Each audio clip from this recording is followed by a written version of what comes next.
आपके घर में अगर छोटे से शिवलिंग है, आपके घर में छोटे से ठाकुर जी हैं, आपके घर में छोटा सा कन्हैया है, और छोटे से कन्हैया जो पुराने समय का है, उसको नेत्र भी लगाने की जरूरत नहीं है क्योंकि उसके नेत्र हैं। और मान लो तुमने इतना बड़ा कन्हैया ले लिया तो, अरे बोलो तो जम के जरा, और उसका कोई एक नेत्र कहीं गिर गया, एक नेत्र कहीं चले गया, तो फिर दूसरा नेत्र लगाना पड़ेगा कि नहीं लगाना पड़ेगा? और अगर एक नेत्र पर रखोगे तो अच्छा लगेंगे कि ठाकुर जी? नहीं।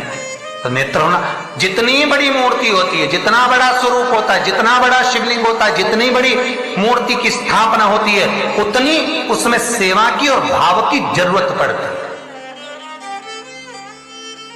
और पार्थिव शिवलिंग हो, चाहे घर में शिवलिंग हो, घर में कोई भी मूर्ति हो, वो अंगुष्ठ की आकृति से बड़ी ना हो महाराज। बस इतना बड़ा स्वरूप शंकर का, इतना बड़ा स्वरूप कृष्ण का, इतना बड़ा स्वरूप राम का, तुम्हारे घर में जो भगवान है उसका स्वरूप इतना बड़ा, और पुराने हैं और कोई बड़ा स्वरूप है तो पूजन करो, मना नहीं है। अगर पुराना स्वरूप रखा है तो उसको कहीं देकर नहीं आना आपने को, कहीं उनको ठंडा नहीं करना, उनका विसर्जन नहीं करना, रखा है आप सेवा करो।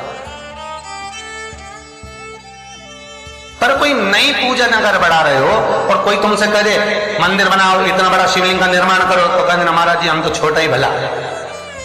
बच्चा जितना छोटा होता है उसको खिला दो, पिला दो, झूले में पटक दो, फिर टाइम पे पहुंचो, झूले में से उठाया, फिर दूध पिलाया, फिर पटक दिया, एक छोटा सा झुनझुना पकड़ा दिया, खेलता रहा। और वही बच्चा जब बड़ा हो गया तो कहीं इधर भागे कहीं उधर भागे, बेचारी माँ आई थी शिव पुराण सुनने के लिए और बेटे ने कार्तिक पुराण सुना दिया, तो कोई सुन पा रहा?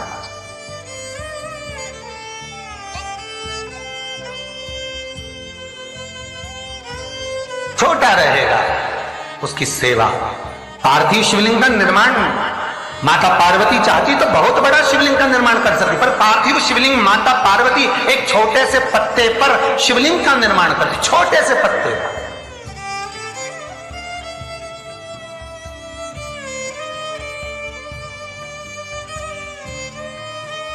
महाराज ध्यान दीजिएगा, स्कंद पुराण का एक बहुत सुंदर प्रसंग है।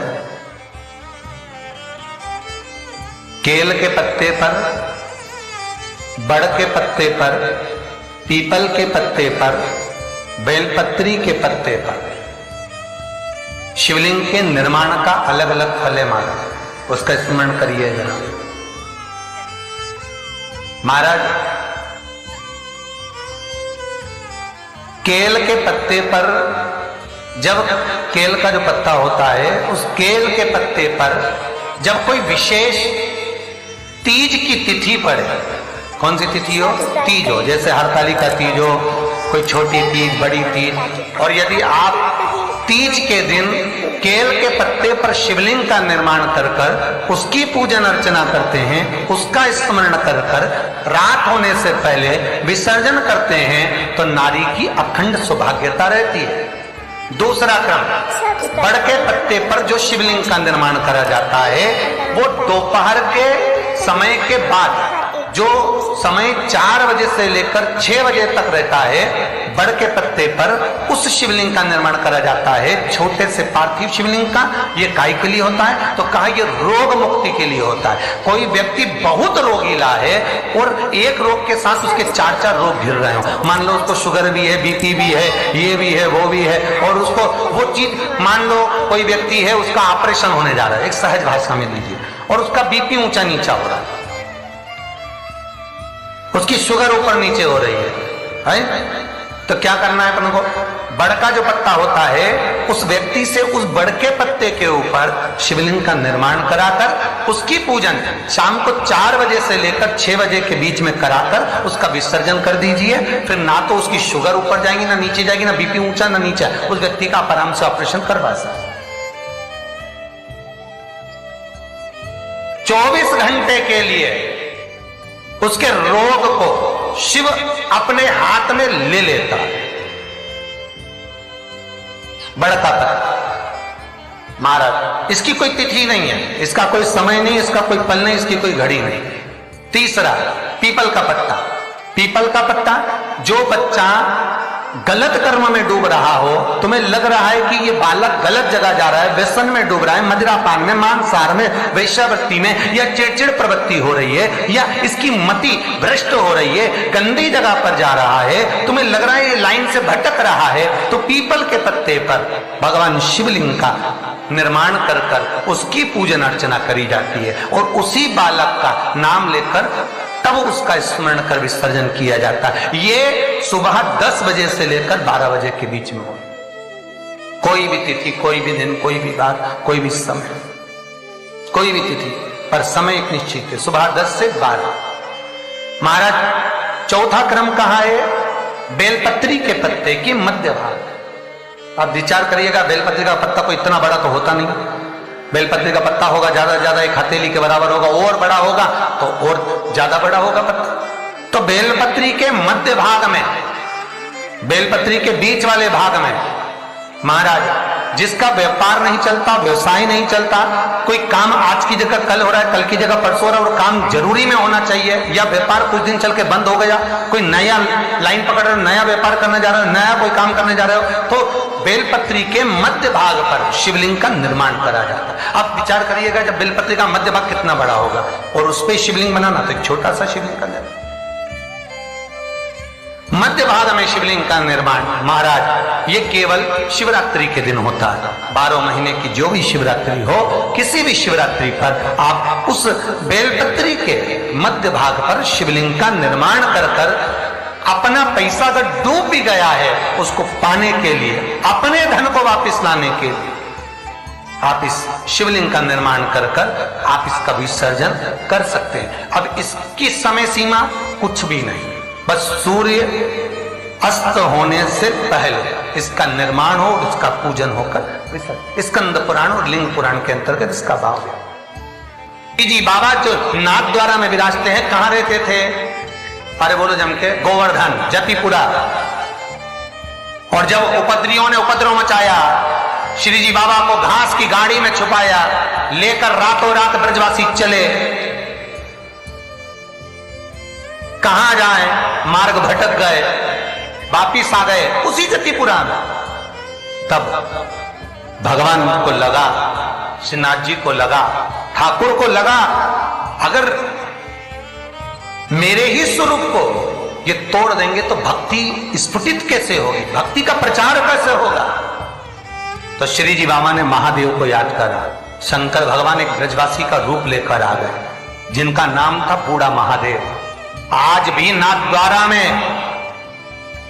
सारे ब्रजवासियों के साथ में भगवान घास की बैलगाड़ी के आगे शंकर भगवान बूढ़ा महादेव बनकर एक मसाल हाथ में लेकर, एक डंडे को हाथ में टिकाकर, और मेरे शंकर आगे आगे बैलगाड़ी के चलते रहे, और ब्रजवासी सब पीछे पीछे चलते रहे। सारे ब्रजवासी जो साथ में जाने वाले वो पीछे पीछे सब दूर घूम लिए। तब श्री जी बाबा ने बैलगाड़ी में से झांक कर बूढ़े महादेव को देखा जो आगे चल रहे थे। उनको देखकर कहा, कहां रुकना है? बूढ़ा महादेव कहते हैं, बस यहीं रुकना है, बस यहीं।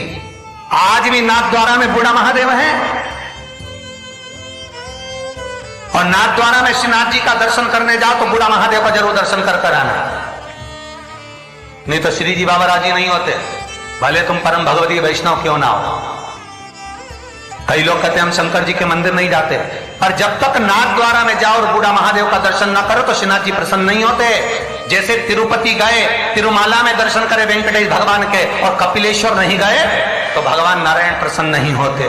उसी तरह मेरा बूढ़ा महादेव आज भी वहां पर विराज, जो श्रीनाथ जी को नाथ द्वारा तक ले गया।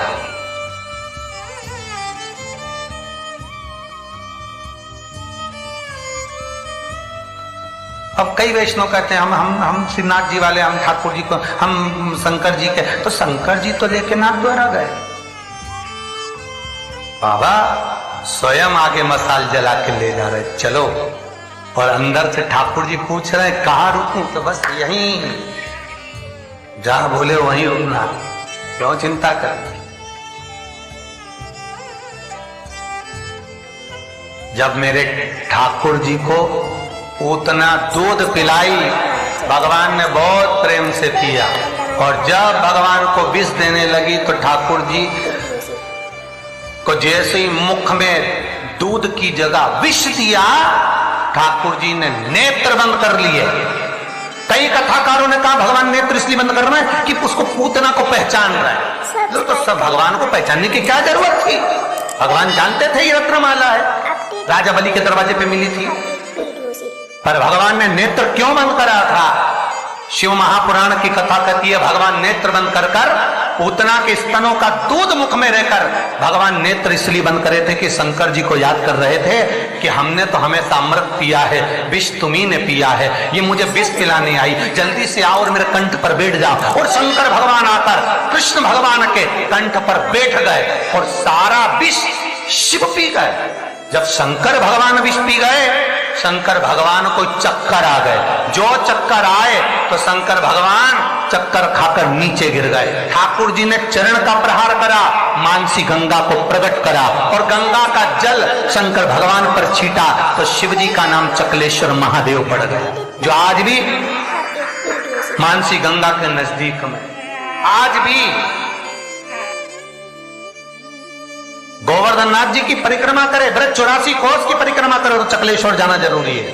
जो चकलेश्वर महादेव नहीं जाता उसे ब्रज 84 कोस की यात्रा नहीं लगती, उसे गिरिराज बाबा की परिक्रमा नहीं लगती।